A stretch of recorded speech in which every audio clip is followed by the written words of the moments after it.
नमस्कार, जय माता दी। कैसे हैं आप सब? बहुत बहुत स्वागत है आपका मेरे और अपने इस यूट्यूब चैनल पर। अभी हम बात कर रहे हैं होली की। फागुन मास में होली का त्यौहार मनाया जाता है, जैसा कि आप सब जानते हैं, और हमें नए नए कपड़े पहनने को मिलते हैं, खेलने को मिलता है। मुझे तो बहुत पसंद है क्योंकि सब लोग मिलकर रंग खेलते हैं, नाचते हैं, गाते हैं, गुंजिया खाते हैं, गुंजिया बनाते हैं, लड्डू खाते हैं, बहुत सारी मिठाई घर में बनती है। तो बहुत ही मुझे तो पसंद है, आपको भी बहुत पसंद होगी क्योंकि ना कुछ होली पे कुछ ना कुछ खरीदने का प्रचलन होता है। इस बार 7 तारीख को जलाने वाली होली है और 8 मार्च को है होली, यानी रंगों वाली होली। तो इससे पहले हमें कुछ चीज़ें खरीदनी है जिनको कि हमें होलिका दहन में डालना है, जिससे हमारे बहुत सारी चीज़ों का हमें उपाय मिलेगा, बहुत सारी चीज़ों का निवारण हमारा होगा। तो आज हम बात करेंगे इस वीडियो में उन्हीं उपाय की कि आपको क्या क्या करना है, क्या क्या आपको लेना चाहिए, क्योंकि ये खुशियों के साथ साथ ना हमारे उपायों का भी त्यौहार है। ये खास महत्व दिया जाता है इस त्यौहार को क्योंकि इसमें कुछ तांत्रिक प्रक्रियाएं होती हैं। कुछ बुराई के लिए लोग करते हैं तो कुछ अच्छाई के लिए करते हैं।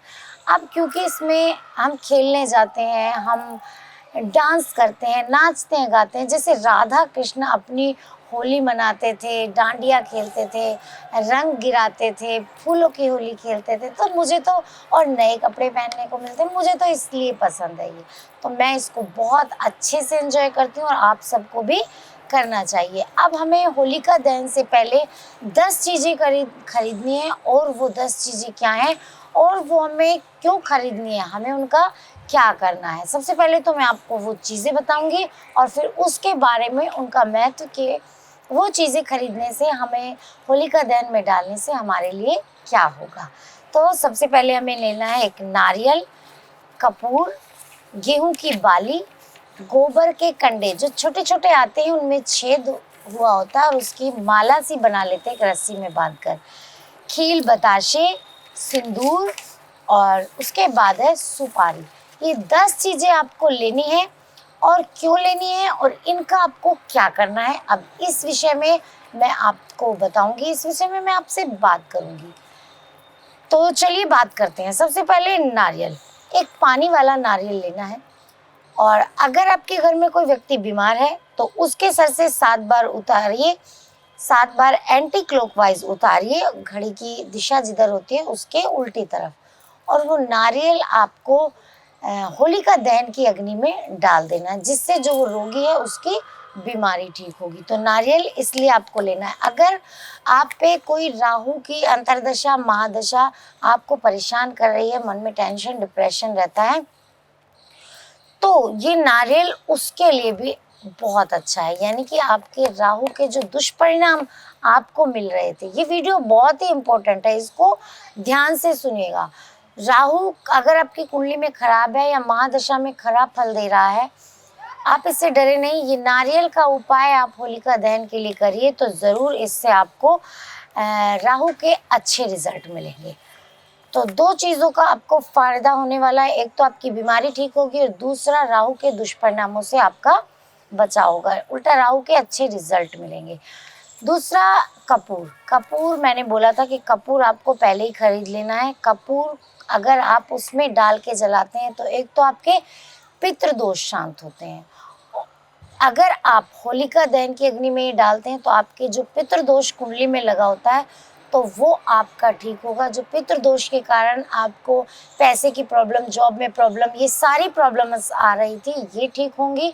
और शनि, राहु, केतु, इन तीनों के दुष्परिणामों से आपको बचाव मिलेगा, यानी इनके अच्छे रिजल्ट मिलेंगे, चाहे इनकी अंतर्दशा हो, महादशा हो, या आपकी कुंडली में ये खराब हो। तो कपूर आपको होलिका दहन में जलाना है, जिससे आपको इन सारी चीज़ों का से बेनिफिट मिलने वाला है।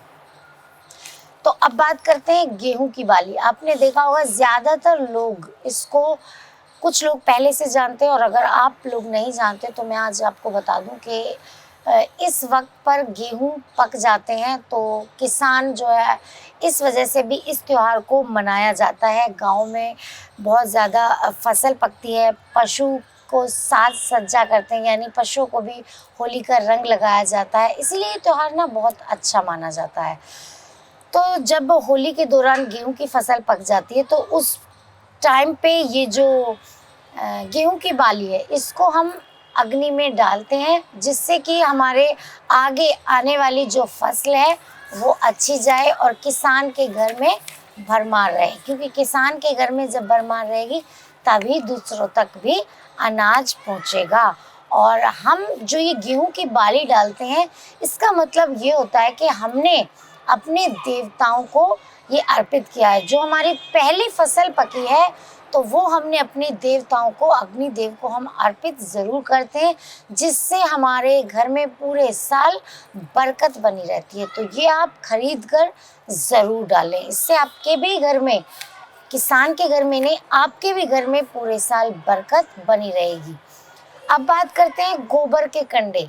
जो गोबर होता है, उसके सूखे उपले जो होते हैं, छोटे छोटे उपले बनाए जाते हैं और उनको रस्सी में बांधकर होलिका दहन में डाला जाता है। उससे क्या होता है, 7 कंडे होते हैं, उनमें छेद करके हम माला बना के डालते हैं। होलिका दहन में सबसे पहले भाइयों के ऊपर से उन्हें वार कर होली की अग्नि में जलाया जाता है। जो आपके भाई हैं उनके ऊपर से वारिए और उस होलिका की अग्नि में डाल दीजिए, ताकि आपके जो भाई है उनके ऊपर आने वाले कोई भी संकट अगर आ रहा हो या आने वाला हो तो वो नहीं आएगा। इसीलिए आपको ये चीज़ें पहले से ही खरीद लेनी है। नंबर 5 है कोड़ियाँ। मैं इसका नाम लेना पहले भूल गई थी, सॉरी, लेकिन इसमें कोड़ियाँ भी, क्योंकि वो 9 चीज़ें हुई थी। कोड़ियाँ आपको लेनी है, गोमती चक्र, कोड़ियाँ और बताशे। होली में स्वयं के ऊपर से उतार कर अगर आप डालते हैं, तो जीवन में कोई भी बाधा आपके ऊपर आने वाली हो, अगली होली में आप फिर कर सकते हैं। तो पूरे साल अगर कोई भी बाधा आएगी तो वो आपके ऊपर नहीं आने वाली, यानी उस बाधा से भी आपका बचाव होगा। अब बात करते हैं खील बताशे। खील बताशे हर त्यौहार पे हम लोग लाते हैं, हर त्यौहार पे मनाते हैं, तो होली पे भी ज़रूर आप इसको लेकर आए, क्योंकि इसको अगर हम होलिका दहन में डालते हैं तो माँ लक्ष्मी की कृपा हमारे ऊपर बनती है। खील बताशे को आप ऐसे ही मत मानिएगा, इनको अगर आप डालते हैं सुख समृद्धि आती है, माँ लक्ष्मी का आशीर्वाद मिलता है और इनको डालने से आपकी जो भी प्रॉब्लम्स है वो आप पे दूर होती है, यानी पैसा आपके पास आने लगता है। नंबर 7 है गन्ना। शायद ये भी मैं नाम लेना भूल गई थी, सॉरी। होली के दौरान गन्ने की फसल भी खड़ी हो जाती है, यानी पूरी बड़ी हो जाती है, गन्ना भी पकने लगता है, काटने लायक होने लगता है। तो इस टाइम पे गन्ने को भी होलिका की अग्नि में दहन किया जाता है, ताकि पूरे साल आपके घर में बरकत बनी रहे, आप जो काम करते हैं उसमें बरकत बनी रहे, आपके रिश्तों में मिठास आती रहे। तो ये भी आप ज़रूर करिएगा। आपको ऐसे ही करना है, ज़रूरी नहीं है कि आप किसी पर्टिकुलर आपको प्रॉब्लम है तब आप करें। ये सारी चीज़ें आप अपने आप से भी करते हैं, चाहे आप सुख समृद्ध हैं, परिवार से अच्छे हैं, तो भी आपको ये ज़रूर करना है। नंबर 8 है सिंदूर। सिंदूर आपको लेना है, पहले ही दिन ये सारी चीज़ें आप खरीद लें और उसके बाद जब किसी लड़की के विवाह में परेशानी अगर आ रही है तो उनको लेके आना है सिंदूर, और वो सिंदूर होलिका दहन में अर्पित करना है।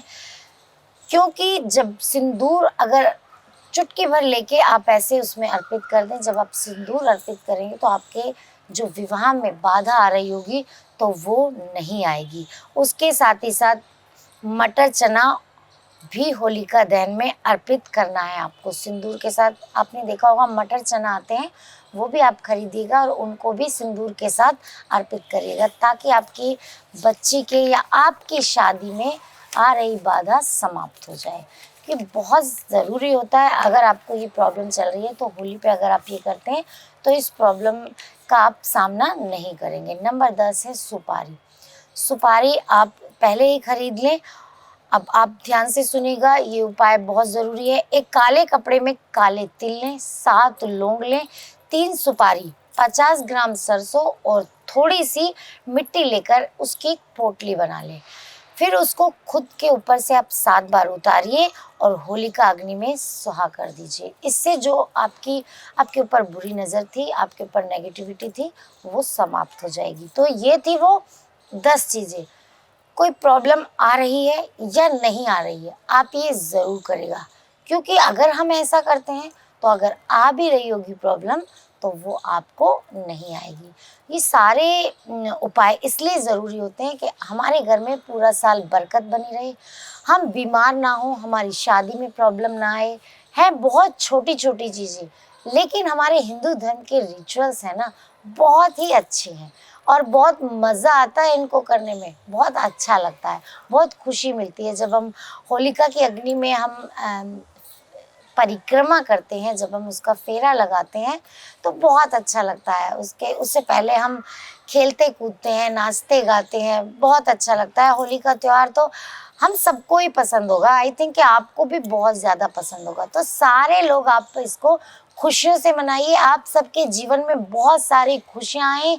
इस होली पर आप सब खुशियों से झूमें, नाचे, गाएँ, मेरी यही कामना है ईश्वर से। और ये थे आज के थोड़े से टिप्स जो कि आपको अच्छे लगे होंगे और ज़रूर करिएगा। ईश्वर आपको खुश रखे। नमस्कार।